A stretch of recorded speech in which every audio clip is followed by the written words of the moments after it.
Hello there, today I am here to do the second half of my April wrap-up. Included within this wrap-up, I'm going to talk about the books that I read in Dewey's. I thought I would do it all together because otherwise it would be quite wrap-up heavy. I would have my Dewey's wrap-up, this wrap-up, and also my audiobook wrap-up, all in quite quick concession, and I just thought that would be a bit too many wrap-ups. So I thought I would put together my Dewey's and my normal reading.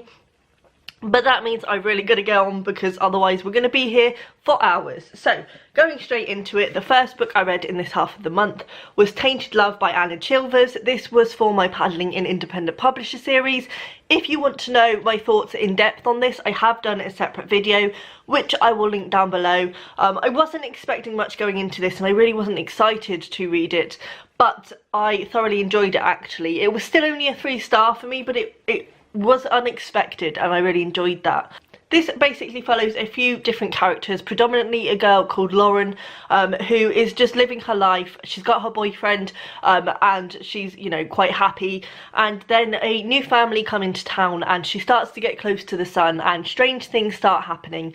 I say a bit more than that in my other review, but it's a difficult one because there are surprise elements in here that aren't necessarily spoilers, but I didn't know them going in and I think it had more impact on me because I didn't know about them. But things are not necessarily as they seem. Everything's a little bit skew-whiffy in this book, but predominantly it looks at what it's like to be different, also obviously coming of age, what it's like growing up, and the confusing feelings that can happen. And it just generally looks as well as accepting yourself and being accepted within society, and people's perceptions of things that are a little bit different. It's interesting. As I say, it was only 3 stars for me. But given that I wasn't expecting that much from it, it turned out to be a really nice surprise. Then I read The Women in White by Wilkie Collins because BBC are currently airing a series adaptation of this. I've had it on my shelf for a while because I found this copy completely untouched, not read, in a charity shop for like £2, and it's one of the matte covers that they used to do. These versions are now shiny covers and I do not like them. I think we can all agree that the shiny covers are a mistake, but this is one of the older ones and I was really excited to find it in a charity shop, and I picked it up because it's one of those books that I thought I'd probably want to get to at some stage. I thoroughly enjoyed this. It really put me in mind of The Luminaries, which I read 2 years ago now and thoroughly enjoyed. Strangely, I actually read The Luminaries about this time of year because it was just after I'd given up work, which was in April. So it kind of took me back to that in terms of the weather and just the feeling. This is kind of about a mystery relating to a woman in white. Predominantly it's told from a man called Walter Hartwright, who is a young artist and gets employed to be a teacher for 2 young girls in a stately manner, as it were. And a strange woman in white keeps appearing and speaking about things to do with the house, and it kind of ends up in a mystery of them trying to find out who the woman in white is.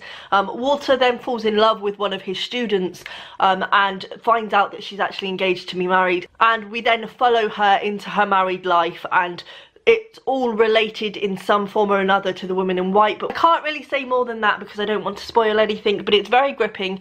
It's quite dark and gothic and it's just so enjoyable, and I was kind of daunted, I think, as classics can be a little bit daunting in the fact that a lot of them have quite wordy language and I wasn't feeling like anything too heavy, but this was actually so easy to read. The language is not wordy at all, I wouldn't say. It's a really fast-paced read, and I think because of the thriller element in there, it just flies by when you actually pick it up. It did take me just over a week to finish in the end because it's pretty thick, and I also took a few nights off to do other things, so it took longer than I would normally spend on a book, but I enjoyed every minute of it and I would highly recommend this. If you enjoyed The Luminaries, this is definitely one for you. Then I have got my non-booktube book for the month, and that is Crescendo by Jerry Brennan. Again, I've done a separate review of this, which I will link down below if you want to know my thoughts in detail. This was very kindly sent to me for a review, and it's a strange book, but I kind of really loved it, but kind of didn't like it in a sense. So this is a philosophical book, which kind of breaks away from narrative. Jerry Brennan is first and foremost a poet, and that definitely comes across in this. And what he's attempted to do in this novel is break away from narrative and just to kind of explore different avenues of philosophy through conversations with historical figures or through looking at different scenarios of the human condition, such as relationships. There are some really fascinating thoughts discussed in this book. Language is really beautiful at times. If you want to hear a little bit of it, please check out that review. I read out a section. So in that sense, I really enjoyed it, and when I picked it up I really got into it and I really loved it, but when I put it down I didn't have any real inclination to pick it up again because there was no narrative. It was kind of a book of sidelines, so you'd start with one thought and then that would trail into others, and I understand that that was the point of it, but for me personally I like at least some form of narrative. Plot I'm not bothered about, but I think a book for me it has to have something that kind of ties it together. I would recommend this, especially if you're interested in getting into philosophy. I think it explores quite in-depth theories and ideas in a very accessible way. Overall I gave it 3 stars. I did enjoy it. There was just that small niggle that I kind of couldn't look past, but if it sounds like something you'd be interested in, I would definitely recommend giving this a go. And then we're on to my Dewey's reading now. I will firstly say that I half finished All Quiet on the Western Front, but I'm not going to wrap that up here. Annoyingly, I'm probably going to finish it today, so I will technically finish it in April, but I feel like I've spent the last 24 hours reading so much and so fast that I kind of don't want to put the pressure on myself to finish All Quiet on the Western Front. I've got about 80 pages left to go, so I'm going to just take it easy tonight, and if I don't finish it then I can finish it tomorrow, but I will speak about that in my next wrap up either way because I just can't be dealing with rushing to finish it today. So far I'm really enjoying it, but yeah, more about that later. But the books that I actually managed to finish are Peter Pan by J.M. Barrie. This was the one I started with. This was a reread for me. Actually, it was my 3rd read through of this. I've had quite an interesting journey with Peter Pan. The first time I read it I really didn't like it, and I don't know why. I don't know that I was particularly in the mood to read it when I read it or something, I don't know. But the second time I read it, I adored it, and I adored it this time around as well. It's such fun, and yet it is so poignant. It's one of those very rare children's books that I think actually gets better as you're older, because the idea of not wanting to grow up, and the clock in the crocodile always chasing you, you know, this idea of time and time passing and the fear of time passing and the loss of innocence and just all the things are in this book, and I think they're things that you wouldn't pick up on as a child, but you really do as an adult. I'm not going to give you a synopsis of this because I think we all know the story of Peter Pan, but if you haven't read J.M. Barrie's actual text of it, I would really recommend it. There are some stunning passages in here. Literally, I was ahhing out loud, and this took me about the first 3 hours of the readathon, I think, or just less than 3 hours perhaps. But it's got pretty little writing, so I'm quite happy that I got through it in the first 3 hours. Then I went on to A Moveable Feast by Ernest Hemingway. This was another reread for me, but actually reading it through I couldn't remember a thing about it. I kind of had the feeling that it didn't have much of an impression on me when I read it, and I definitely don't think it did because it was like reading a book that I've never experienced before. But I enjoyed this more this time around. It was still slightly dull for me at parts. Basically, this looks at Ernest Hemingway's time in Paris during his early 20s when he's trying to get published and meeting all these big writers that are sort of taking him on his authorly journey. I know a bit more about Ernest Hemingway now than I did when I read it in the past. I still haven't read any of his long works. I've read this and The Old Man and the Sea, but I also read Mrs. Hemingway, which I've spoken about. I'll link the review down below if you want to know more. And that kind of looks a lot at his life and where he was and what he was doing at each time. So I kind of had much more of a sense of time and place for this book, which I think really helped. There are sections where I think Hemingway digresses a little, like there is quite a long section about going to the races, which I suppose it isn't a digression because it is relevant, but it didn't really interest me. I think his language is quite uninspiring at times for me, but the bits where he wrote about the authors that he knew and also his writing processes I found much more interesting and, as I say, relevant, I suppose, in the grand scheme of Hemingway's life.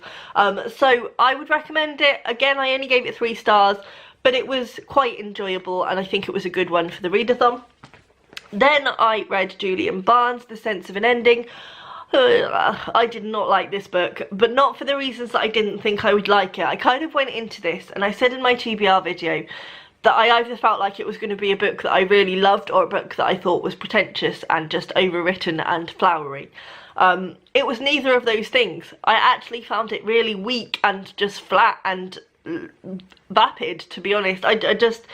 There was just nothing in this for me, and for the most part I think that's my fault. I didn't read the back. I don't generally read the back of books when I go into them because I like the element of surprise. If I'd read the back, I don't think I would have bothered with this, but I didn't. I went into it because it won the Man Booker and because it's one of those books that a lot of people speak about. So really, it didn't stand a chance with me from the off, but the story itself it was just weak. There was no appeal in it for me. So this follows a man called Terry. We follow him when he's in school and he meets a guy called Adrian, and they're all sort of philosophical and highbrow, and Adrian is kind of the top of them all. He's kind of a bit cleverer than everybody else and he comes up with all these clever theories and statements. We go on to Tony's university life where he is in a relationship with a girl called Vanessa, I think. I might be wrong, I can't be bothered. I think she was called Vanessa, and it's not a very healthy relationship.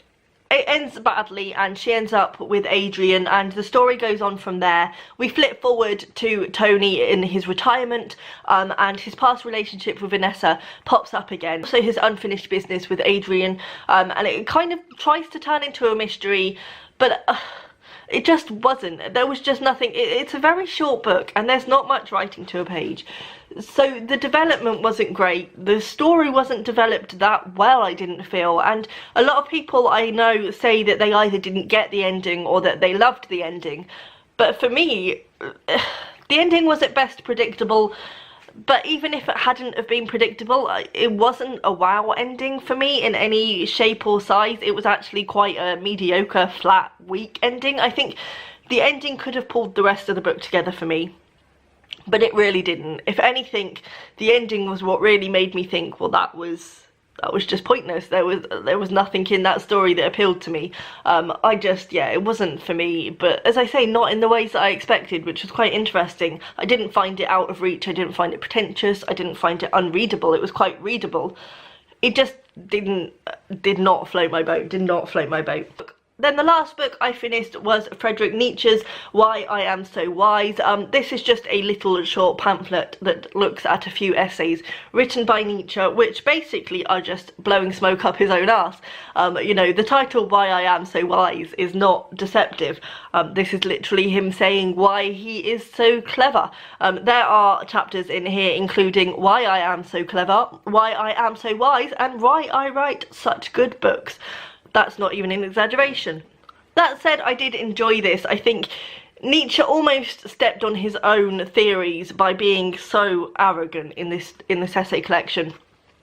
That said, it kind of got me thinking, because I think we have this thing in our society where it's really not thought the done thing to acknowledge that you're a genius or that you've got this really good idea or that, you know, you've done well. So it was quite interesting to have Nietzsche just completely disregard that and say, yes, I am amazing. You know, at one point he even says, I'm not going to try and quote it because I can't remember exactly, but something along the lines of, I even have fears that in the future I will be considered godlike, which is just not something you expect a person to say. But nonetheless, I kind of enjoyed this. You could tell obviously that Nietzsche can write and that he has some really clever ideas. The arrogance nearly threatened to ruin it, but I still gave this 3 stars. It was quite an interesting little introduction. One thing I would say is that Nietzsche says some quite disparaging things about women at times. Luckily that wasn't a huge part of it, but he obviously has no time to waste on women and has no qualms about telling everybody.